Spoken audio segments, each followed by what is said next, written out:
Kapag ang pera ay ginamit sa tama, ito yung kaya nating gawin. Ganito ang paglalarawan ni Pangulong Ferdinand R. Marcos Jr. sa naging mabilis at mahusay na pagtugon ng pamahalaan sa pagsasaayos ng DAO Building sa San Francisco High School sa Quezon City.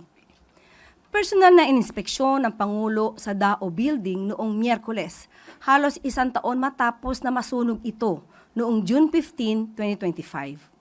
Ayon sa Pangulo, napupunta sa magagandang proyekto ng pamahalaan kapag ang pondo ng bayan ay nagagamit ng tama at napupunta mismo sa mga programa para sa publiko.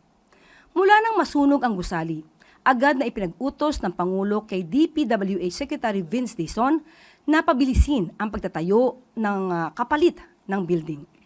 Bagay na agad na tinugunan ng ahensya. Mula sa lumang 2-story building, naging 4 na palapag na ito ngayon na mayroong 36 classrooms, na higit na mas marami kumpara sa dating 10 classrooms lang. Matapos ang pag-ayos nito sa loob lang ng 8 buwan, mas maaga sa isang taong timeline na binigay ng Pangulo sa DPWH.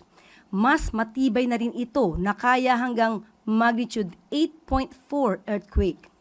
Mayroon na rin itong 16 comfort rooms, fire alarms, at sprinklers. Sa parehong paaralan, pinangunahan din ng Pangulo ang inspeksyon ng Henry C. Senior Hall na pumalit sa lumang Nara Building. May 4 na palapag din ito na mayroong 24 classrooms na itinayo noong August 2025 at natapos nitong Abril. Itinayo ng SM Prime Holdings Incorporated ang nasabing gusali. Sa kabuuan, mayroon ng karagdagang 60 classrooms ang San Francisco High School, 36 sa DAO Building at 24 naman sa Henry C. Senior Hall. Pinasalamatan ng Pangulo ang DPWH sa kanilang mabilis na tugon, ang DepEd sa pangungunan ni Secretary Sani Angara at si Quezon City Mayor Joy Belmonte sa kanilang positibong tugon sa programa ng pamahalaan. Sa itong mga programa, patunay lamang na seryoso ang pamahalaan na tiyaking hindi nalulustay ang pondo ng bayan. At malaking bagay ito dahil nais kong ipakita, kapag ang pera ng gobyerno ay ginagamit sa tama, ito yung kaya natin gawin.